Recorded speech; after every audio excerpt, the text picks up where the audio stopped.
Magavanan, folks. It is I, once again, your host for the evening, Sauron. And today we have the integral from 0 to infinity of x times log e to the x minus 1 over e to the x minus 1. And yes, this thing looks absolutely insane, and the question on everybody's mind is how to approach this thing. Well, that's easy. How do you approach a woman? I have no idea. My fear prohibits me from such adventures. So instead, I would like to factor something out of the argument of the logarithm. That is, I have integral 0 to infinity x times log of, I'll factor out e to the x, leaving behind 1 minus e to the minus x, terribly sorry about that, over e to the x minus 1 dx. Now, the thing is, if I use log properties and separate out terms, I'll actually get one integral I'm quite familiar with and another integral that can be solved using some nice tricks. So what I have here is the integral from 0 to infinity of x times log of 1 minus terribly. Sorry about that once again. So we have 1 minus e to the minus x over e to the x terribly. Sorry about that once again. Something's wrong with my e's today. They seem a bit uneasy. That was horrendous. Dx, and of course I'm using the linearity of the integration operator. So I have a plus sign integral 0 to infinity x times log e to the x, and of course the log and the exponential functions cancel out, and I have this e to the x term, e to the x minus 1 term downstairs. Now, of course, this will result in x squared over this thing, and we can recall a result I derived way back in the day for the terribly, sorry about that, the integral from 0 to infinity of x to the s minus 1 over e to the x minus 1 dx. And this results in gamma s times zeta s, provided that s is a complex number with real part greater than 1. And 2, as far as my understanding is concerned, is a complex number with real part greater than 1.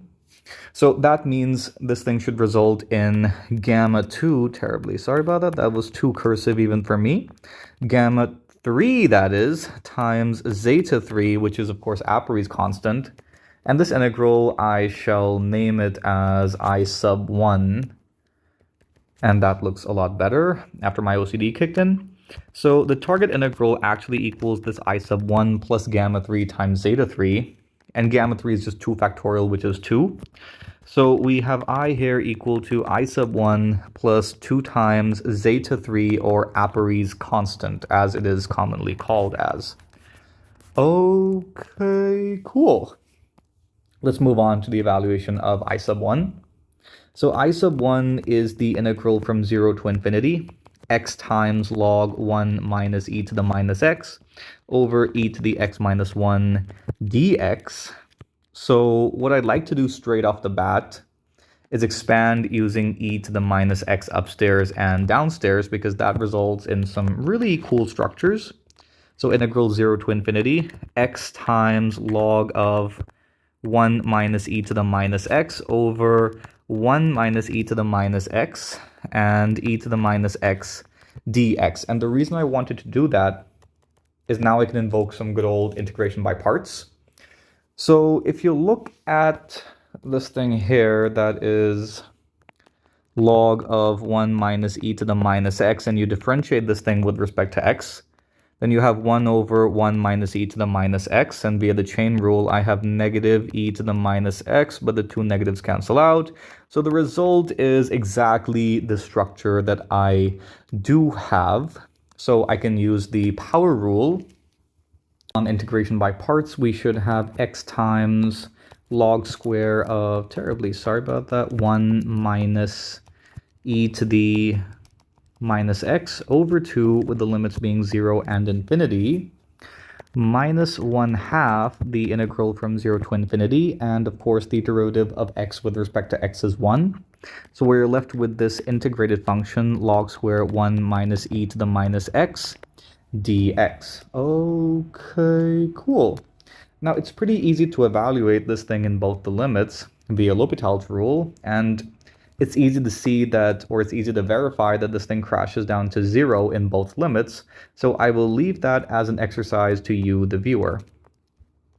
And that means our target integral I sub 1 is just negative 1/2, terribly sorry about that, the integral from 0 to infinity log squared of 1 minus e to the minus x dx, which itself looks like a really dope integral to evaluate. And how should we tackle this thing? Well, an obvious thing to do looks like substituting 1 minus e to the minus x equal u. And this implies that, well, what exactly does it imply? Take it to the other side. 1 minus u, the logarithm of 1 minus u equals negative x. And this implies that negative dx equals 1 minus u in the denominator, negative du up top. So dx just equals du over 1 minus u. And as far as the limits are concerned, as x tends to 0, we have u tending to 1 minus 1, which is 0. And as x tends to infinity, we have u tending to 1 minus 0, which is 1.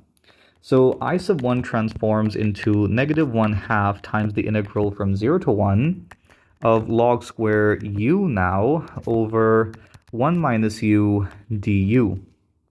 Okay, cool. And you know what?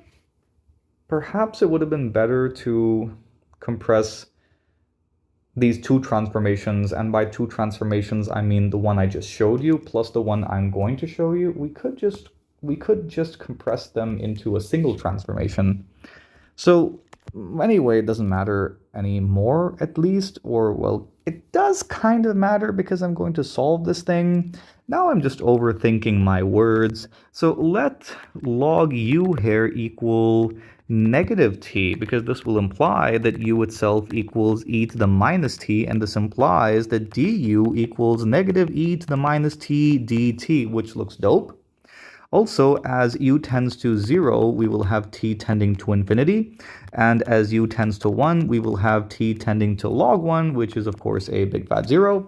So I sub 1, my friends, equals negative 1/2 times the integral from infinity to 0 of log square u equals, that's going to be t squared, where the negative sign of course cancels out. We have 1 minus u. Now u here is supposed to be e to the minus t, so that's e to the minus t down here. We have a negative e to the minus t over there dt. Now technically speaking, the negative signs should cancel out. But because the limits look kind of weird, we'll switch them up, and that introduces the negative sign back once more. Which isn't really much of a deal breaker, to be honest, because, well, now I could write out the result directly, why not? But I've already invoked it once, so why not just solve this thing for the lols? We can invoke a geometric series over here because we have 1 over 1 minus e to the minus t, which can be expanded as a geometric series since e to the minus t is less than 1 on our interval of integration. So this thing equals the sum over k from 0 to infinity of e to the minus k times t. So this implies that I here is equal to negative 1/2 times the integrals from 0 to infinity, or the integral from 0 to infinity, right now anyway, of t squared e to the minus t sum over k from 0 to infinity e to the minus kt dt. We can take these terms inside. We have negative 1/2, the sum, the integral, which is a continuous sum anyway, the integral from 0 to infinity of the sum over k from 0 to infinity of t squared e to the minus k plus 1 times t dt. We can, of course, switch up the order of the integration and summation operators because there is nothing wrong with convergence. And we have negative 1/2 times the sum over k from 0 to infinity of the integrals from 0 to infinity of t squared times e to the minus k plus 1t dt. Okay, cool. And this looks like something related to the gamma function, which it totally is. All I have to do is let k plus 1 times t equals some other variable, maybe z for a change. And this implies that dt is just dz over k plus 1. And the limits are clearly not bothered. So we have the target integral I sub 1 equal to negative 1/2 times the sum over k from 0 to infinity of the integrals from 0 to infinity. T squared would be z squared over k plus 1 whole thing squared. We have e to the minus z and then dz over k plus 1 squared. So the result is negative 1/2 sum over k from 0 to infinity of 1 over k plus 1 squared. Integrals 0 to infinity z squared e to the minus z dz, which we know and love to be gamma 2. Or wait, this is gamma 3, which is 2 factorial, which is of course equal to 2. And that looks like 21 with a dot, so 2 factorial. Much better. So the result of I sub 1 is negative 1/2 times 2 times the sum over k. There's something wrong with my summation operators today, but that one looks pretty damn cool. The sum over k from 1 to infinity, just rescaling over here. And I think I've forgotten math completely, at least the basic kind, k plus 1, that should be a cube. But I'm pretty sure I'll get some comments for that, so that works for engagement farming. 1 over k cubed, and that is Apéry's constant. Again, as in I sub 1, is just another form for Apéry's constant, specifically the negative of Apéry's constant. And that ties in beautifully with our earlier result. And that was the target integral I now equals negative of Apéry's constant plus 2 times Apéry's constant, and we know that should be equal to 1 times Apéry's constant. In other words, the integral from 0 to infinity of x times log of e to the x minus 1 over e to the x minus 1 dx is just another form of zeta 3.